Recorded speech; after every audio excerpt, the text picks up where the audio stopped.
Hey, everybody, I've got something new and different for you. I'm going to review and make predictions on the upcoming hurdle races in the 2024 Olympics coming up in a few weeks. I'm not doing it alone. I'm bringing along a fellow hurdle coach. Her name is Abby Pitts. She qualified for the 1980 Olympics in the 400-meter hurdles. She also competes at the master's level, and she's coached collegiate, currently is coaching high school and youth in the Indianapolis area.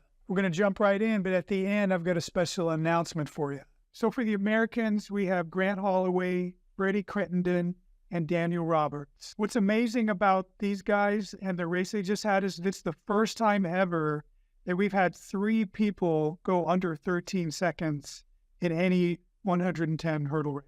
That is definitely true, and that makes it even more exciting for Paris to see what's going to happen. Possibly a sweep. Yeah. That's what we're gunning for, but we have to keep in mind that Freddie and Daniel, neither of them have Olympics experience. So this is going to be a whole different ball game for both of them. Yeah. Okay. Yeah. I'm with you. If there's any race that we could sweep, it could be this one. But you're right. The experience is important. Oh, it's very important. Let's take Grant back in 2020. He kind of choked up. He realized that, but he has learned from that. 4 years later, now he's booming. So we're both thinking could be a sweep, but we think Grant Holloway should walk away with the gold. Definitely should. Okay. All right. And the women's 100-meter hurdles, we have Masai Russell, Alicia Johnson, and Grace Stark. Masai is somebody who I've had my eye on for a while. In fact, I made a video of her last year talking about how is she so fast because she was burning it up on the college level. So I broke down her technique. In fact, if you want to see that video, you can click on that here. As good as she is, I don't think anybody thought she was going to win this race going in. Do you? Nope. No one thought. Yeah. I didn't even think.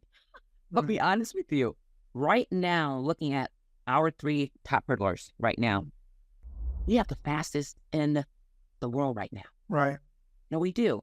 The only one that's closest to us right now is Jasmine.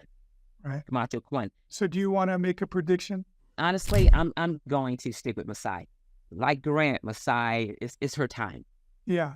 I'd like to see that too. If there's any race that's the least predictable, it's the women's 100-meter hurdles. Yeah. It's so close. Yes. And anything could happen. There's so many talented women in the world right now. I'm going to go out there and say 2 American women will medal. That's what I think. Okay, 2 will medal. Yeah. I'll take that. Okay. I'll take that. We'll turn our attention to the 400 meters, and we'll look at the men first. On there, we have Ry Benjamin, C.J. Allen, and Trevor Bassett. Since the last Olympics, really, we've seen the same 3 or 4 names keep changing of who's going to win. You have Alison Dos Santos, Kyron McMaster, Karsten Warholm, and Ry Benjamin are always at the top. And you really, it's hard to know who's going to come out and get it. This year, I'm going to predict that Ry is going to take it. I think that this is his turn. I really do. I think he looked phenomenal at the trials, and I think this is going to be his year. And actually, I just think this year he's a little more hungrier. Yeah. He wants the gold this year. Ry, he may do it. I'm going to have to agree with you there. He may do it. Good. I'm hoping he does it. He's an American hurdler. Yeah. We're hoping he does it. All right, so now let's finish off with looking at the women's 400-meter hurdles. For a few years now, that has been a premier event. You had Dalilah Muhammad, who was just had the world's record. She was just light years ahead of everybody. And here comes young Sydney. And then when she finally got up to her and then passed her, that was a huge deal. And then the last Olympics, you had those 2, and then an even younger Femke Bol from the Netherlands come on. We looked like we were headed for a showdown between those 2, and then Sydney got hurt last year. Yeah. And then so she hasn't been competing much over the last year. And then Femke, not as if it was her opportunity, but she has just shown the world. It's been her time to shine and show how amazing she is. She's a super athlete. And I couldn't like somebody any more than her. She's fantastic to watch and root for. And then so you're thinking, at least in my opinion, wow, she might actually beat Sydney next year. And then here comes Sydney back off her injury, and you're like, holy smokes, she's even faster than she was before. Exactly. Yeah. Did you see her run that 200 meters a couple months ago? She was just gone. Yeah.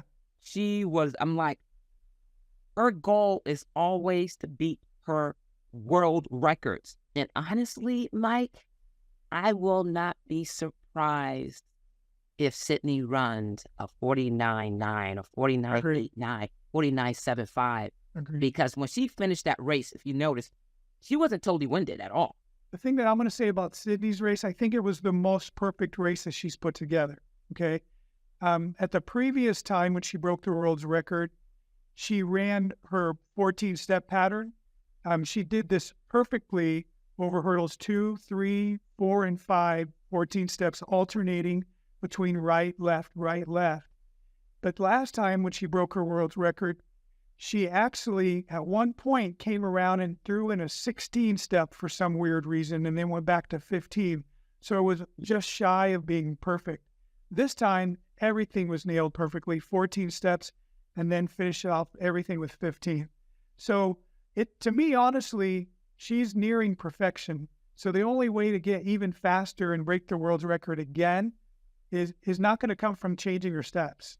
It's just going to come from running the whole thing faster. You know, we didn't mention the other American women.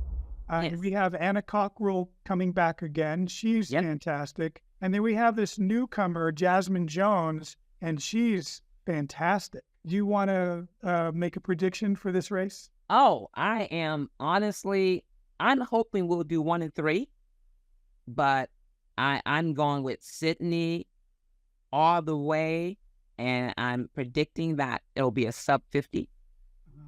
I really am. And another world record, and all the way. I'm with you. I have the exact same prediction. So we're in line there. Yeah. Okay.